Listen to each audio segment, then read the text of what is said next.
Hello everyone, today we are going to learn the analysis of alkali mixture, which is the most important application of acid-base titration. In the practical production, two or more kinds of mixed alkali are usually used. For example, the productions of industrial soda, caustic soda, and sodium phosphate are mostly alkali mixture. The most important case of alkali mixture analysis is a different combination of sodium carbonate, sodium hydroxide, and sodium dicarbonate. For example, the composition of soda might be pure sodium carbonate, or sodium carbonate plus sodium hydroxide, or sodium carbonate plus sodium dicarbonate. The determination of the component and relative content will be explained later in detail. And the precondition is that sodium hydroxide and sodium dicarbonate cannot exist in large quantities.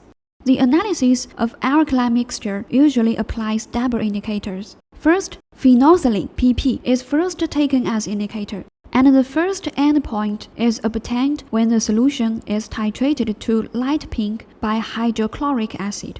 Methyl orange MO is added as a second indicator, and the endpoint reaches when MO changes from yellow to orange with the titration of hydrochloric acid. Then, the composition of the alkaline substance in the alkali mixture is determined based on the amount of hydrochloric acid consumed at the two endpoints, respectively, and the content of each alkaline substance is further calculated.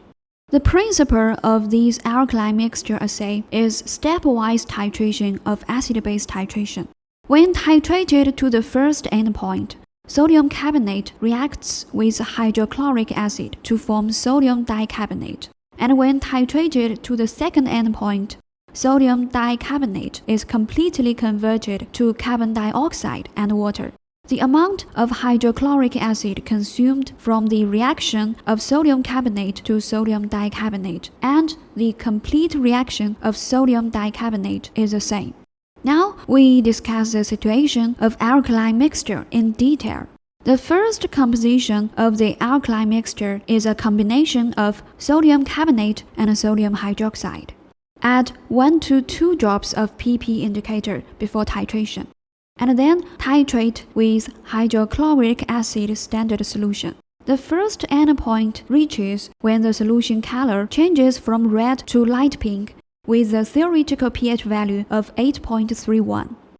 At present, sodium hydroxide in the system reacts completely, and sodium carbonate is converted to sodium dicarbonate, with a volume of consumed hydrochloric acid denoted as V1. The used amount of hydrochloric acid results from the reactions of sodium hydroxide and sodium carbonate to sodium dicarbonate. Another 1 to 2 drops of MO indicator are added, and titration with hydrochloric acid standard solution is continued. The point where MO changes from yellow to orange is the second endpoint, with the theoretical transition point of pH 3.89. Sodium dicarbonate reacts completely to form carbon dioxide and water with the consumed hydrochloric acid at this time recorded as V2. V1 is larger than V2 because sodium hydroxide in solution has completely reacted at the first endpoint. Only sodium dicarbonate produced by sodium carbonate consumes this hydrochloric acid at the second endpoint. That is, the generated sodium dicarbonate consumes this hydrochloric acid of V2. Hydrochloric acid consumed by sodium carbonate is 2V2, and the consumed amount by sodium hydroxide is V1 minus V2. According to this, the content of sodium hydroxide and sodium carbonate in solution can be separately calculated. The two reactions involved are sodium hydroxide reacts with hydrochloric acid at the ratio of 1 to 1, and sodium carbonate reacts with hydrochloric acid at the ratio of 1 to 2. Calculation formula for mass fraction of alkali in mixture is listed here. Mass fraction equals to the mass of measured substance divided by the total mass of the sample, where A is the stoichiometric coefficient of measured substance in reaction equation, and B is a stoichiometric coefficient of hydrochloric acid, while C and V is a concentration and consumed volume of hydrochloric acid.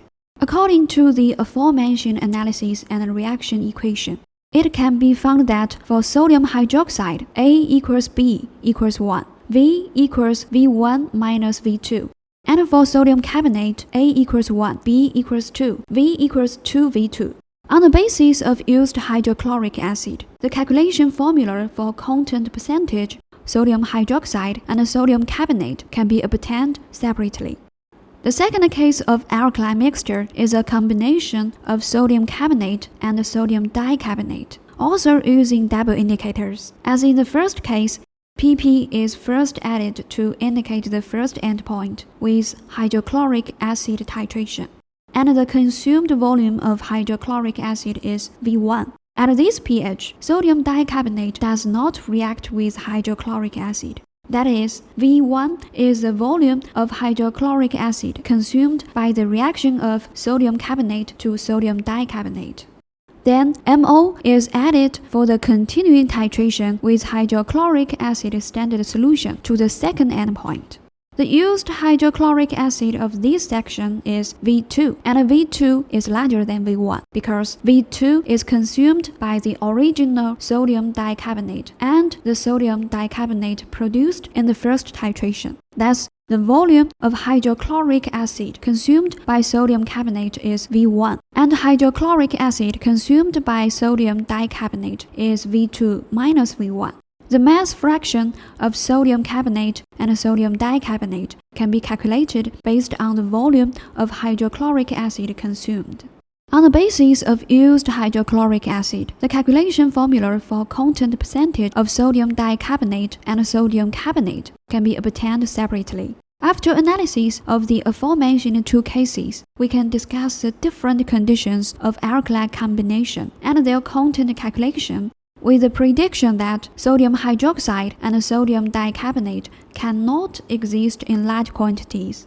So there are only two combinations of these three alkali. The consumed hydrochloric acid for these two combinations are sodium hydroxide plus sodium carbonate, V1 larger than V2, and sodium dicarbonate plus sodium carbonate, V1 less than V2. In addition to the individual existence of three alkali, there are 5 conditions in total.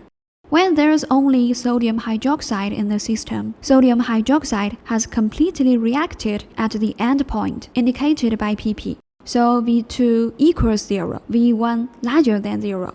When only sodium dicarbonate exists, PP indicates no calorie change of solution. The addition of MO indicates the endpoint of titration with hydrochloric acid, and sodium dicarbonate is completely converted to carbon dioxide and water. Thus, V2 larger than 0, V1 equals 0. If there's only sodium carbonate in the sample, the amount of hydrochloric acid consumed at the PP endpoint is equal to that at MO endpoint. That is, V1 equals V2.